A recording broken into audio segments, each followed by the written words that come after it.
it's getting really bad in ComicsGate right now. The money is drying up. There's a lot of problems, and you see what's happening as a result is they're just lashing out at more Christian and conservative creators. And the reason this is because ComicsGate was supposed to be a culture war movement, which was supposed to be fighting back against mainstream comics. We did a couple videos on just how crazy those people are. Mark Waid, Kelly Sue DeConnick, these people want us dead. And they've taken over the comic industry. They've blacklisted all of us. They've made it impossible for us to conduct business. They've got us banned from Kickstarter, banned from Indiegogo, and the like. And it's because they don't want to compete. And so they mass report us everywhere, and they try to make sure we can't compete. And so we've had a lot of different problems that we had to face because of these people. But instead of actually like trying to grow the audience, instead of staying on message, the leaders of this ComicsGate group, unfortunately, that were propped up at the beginning, have increasingly just turned on Christians and conservatives. And now we see that EVS is turning on Chuck Dixon, calling Chuck Dixon a has-been, which is wild because Chuck Dixon's arguably doing the best work of his career, the most work of his career. He just had a movie made of his work. So it just kind of reeks of jealousy of what's going on here because obviously Chuck Dixon's getting out of this like kind of circle, and he's made it on the independent level from his hard work, his complete prolific work, and that's exactly what we're doing here as well. So we're building a new movement away from this stuff, and what's really sad about this situation is once he called Chuck Dixon a has-been, is Chuck Dixon's longtime co-creator, Graham Nolan, actually turned on him and kind of defended EVS in this like, I'm not getting involved kind of a way, rather than standing up and doing what's right. And Graham Nolan's had a pattern of doing this over the years, which we'll get into in just a moment. And this is what ComicsGate's turned into. And the reason is because their books are not selling. It's all a downward spiral. Things are sloping way downward, and they're all getting really frustrated. But instead of actually going out and growing the audience like we're doing here, they're turning on each other, turning on us, trying to tear other conservative creators down to like create these live streams. And it's really just for super chats for these guys, Dick Masterson and Ethan Van Sciver, while the other guys kind of try to leech off of it rather than actually build their own audiences and the like. And it's very, very sad at this point. I wish people like Graham Nolan wouldn't give this credibility because he has the talent. He is a Christian conservative, and he honestly should be better than this. And it's such a disappointing thing to see. But we're going to get into the news in just a moment. Please hit the like and subscribe button as we talk about all things in comics and the culture here. Please, guys, join my newsletter. This is where we're at. You get 3 free books just for doing so, a $50 value. Absolutely just for signing up. And I've got 9 graphic novels coming out later this year. I've got a full book trilogy I've written that's going to be coming out. Maybe I'll have 4 or 5 books by the end of the year. We're working really hard. I'm not as prolific as Chuck Dixon, but I'm close to it because, that guy is who I really wanted to model myself after. If you've not seen the work he's done on The Punisher, on Moon Knight, on Airboy's an excellent one. And if you've not seen what he's doing for Arcaven Comics with Alt Hero Q and Midnight's War, if you've not read his Lev Uncade novels, he really is exemplifying just everything that makes a great writer. And so I stand with Chuck Dixon 100%. He's the best writer of our generation. He is somebody who inspires me, who I want to be like. And that's why I work so hard, and that's why I do what I do, and that's why we keep winning over here, and that's why we're growing. And so, guys, this is a great spot to be and a great time to get in, too, because if you are a fan here, it's just getting better. We're just growing bigger. Things are awesome. Get on this newsletter, and if you want to support our books, I've got 13 graphic novels and over 20 novels that you can go and check out. We've got ebooks available on my store in the description below as well. Support us today. Read some books. I would recommend, if you're new here, starting with Overmind or Deus Vult. I think these are a couple of the best right here that you can enjoy. And thank you for being here. Thank you for reading and building this movement the way it's supposed to be. So this is really tragic, like I said. And this is what happened, really, is Chuck Dixon's done a lot of work for Eric July lately, for Eric July's Rippaverse. And Chuck Dixon not only is just doing Alpha Core, which is Eric July's kind of characters and designs, he came up with the Horseman, who is his design with Joe Bennett, his character with Joe Bennett. Really fun stuff. He came up with the War book that's coming out also, which is showing how the states fractured and all that ahead of time. Awesome high action adventure right there. And so he's doing a ton of work over there. And it's all doing very, very well. So, of course, he calls Chuck Dixon a has-been because of this, just to try to attack him. And they're very, very sad that this is the case, that it's just jealousy going on right here, as ComicsGate really is a has-been movement at this juncture, unfortunately, when it could have been something so great if they would have just stuck on message. And I keep saying, like, I'm not here like just to destroy these guys or whatever. Like, I want to get them back on track, because I really think that, like, if everybody worked together and built a beautiful movement that was around conservative principles and Christian values, and actually applied that to our comic book ethos and our work ethos, we'd have something beautiful that's winning. So guys, please join this movement right here that we're building right here. And this got crazy because Graham Nolan actually replied to this. He says, these people are like, will Graham Nolan defend the integrity of his friend? This guy's attacking Chuck in public. And so Graham goes, he's a man, doesn't need anyone to white knight for him. He doesn't give a shit about what Ethan thinks, and Ethan's entitled to his opinions. And so this is a very equivocating statement, where he's like very clearly trying to appease Ethan. So, this is the thing. Graham Nolan's made a living off of just sitting on Ethan's show over and over and over again. And these guys, it's really cringy to watch. If you watch the ComicsGate Kings show, which it's cringy, they call themselves Kings anyway.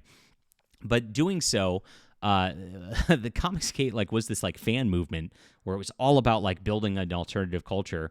And then these former Marvel and DC pros all sat on, which is interesting that they all came from the same spot. They used their, quote, authority of being Marvel and DC people to sit on this panel together and just wait. And they all wait very quietly while Ethan talks most of the time. And then eventually Ethan cycles through them and goes, okay, Graham, you promote your book now. Oh, okay. Aaron Lopresti, you promote your book now. And these guys just sit there for hours, just waiting for that call so they can just give a pitch for their book real quick. The audience buys some of it, and it's dwindling. Because it's you're just that audience is not growing, because that audience over the last few years has changed from one that was talking about the comic book culture war like we do here to just attacking Eric July over and over and over again. And that's not something an audience of comic buyers wants to hear, and that's why these people are so mad all the time.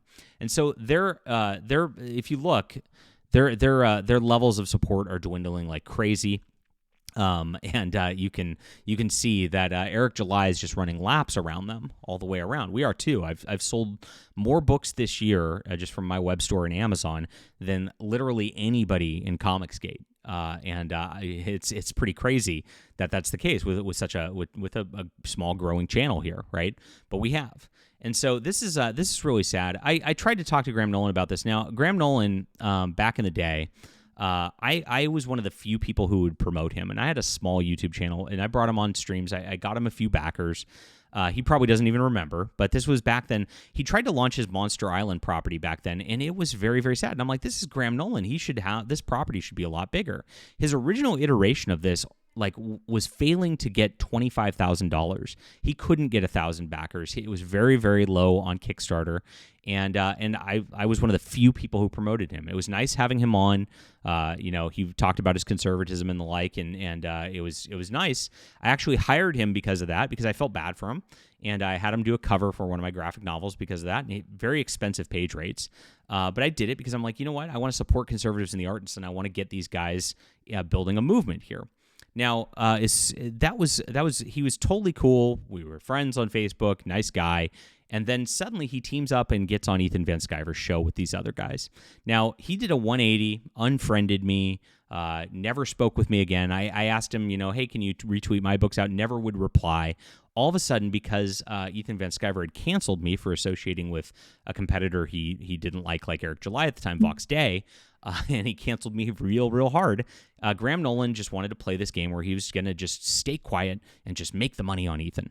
And this is exactly what he's done. And it's really, really sad to watch. This guy sold his soul for a few $1,000 because you see he's now this campaign's been let's see, the actual closing. What they do is they run these campaigns for 60 days and then they stay open for a year afterwards to try to get more backers. So they got 72,000 and 1,200 backers right at this point right now.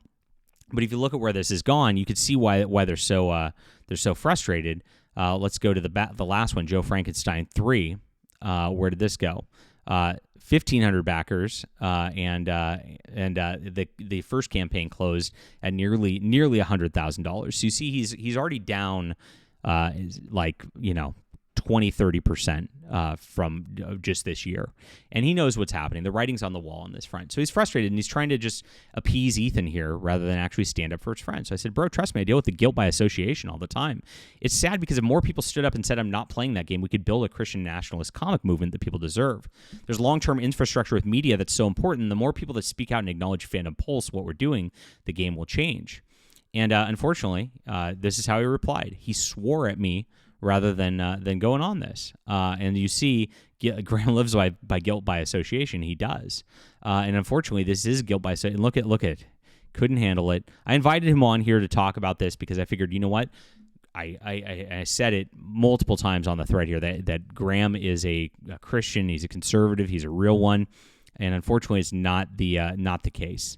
And you see he's now going off and on other people saying they're trying to manipulate, right? And you see this is all John Malin, him, a circle jerk, so that Graham could stay in good standing so he can just keep getting a few bucks on those live streams. It's really, really sad how this is going on this front. And very sad that he sold his soul to this. And I said, it's Holy Friday, my dude. This is not the way, like swearing at me because of this stuff. And I said, no, you just listen to Ethan Van Sciver about his nonsense. Graham knows better, but Graham is also really afraid to lose his ticket. He's one of the most disappointing people out there because he's a real Christian conservative, should be speaking up, and that's what causes. I said he was one of the real ones, and this is how he replied. And so, as you can see, he knows very well what he's doing here. He knows it's wrong. He knows that it's bad behavior. He knows that he's thrown me under the bus. He's thrown Chuck under the bus, all because he wants that ticket at the table, and that ticket is diminishing, and it's not going to last forever, and that's the really sad part. So I encouraged him to go out, and I said, stand up for what's right. Let's do this. Let's build a real comics movement, and that's when he blocked me. And so as you can see, he's too scared to talk. He knows what he's doing. He knows it's wrong. And he knows that there's massive problems going on with what this is going on. And attacking Chuck Dixon is just the most tacky thing I've ever seen. And these guys should be ashamed for defending it. And Ethan Van Sciver should just apologize, really is what it comes down to. I want to get this movement back on track. Like I said, we can do real things. We're going to build real things. And I'm glad you guys are here. Check things out. This is my newsletter. Go subscribe here. Very important to be here for the next campaigns. Like I said, banned on Kickstarter, banned on Indiegogo because I'm too based over here. And so the way I reach people is this, and you never know if you're going to find the channel again. So stay on the newsletter. And also go check out my books in the description below. Really appreciate you being here. We have the best books in the business. This is wonderful stuff. If you love classic comics, you're going to love this. Thank you for being here. We'll be back soon.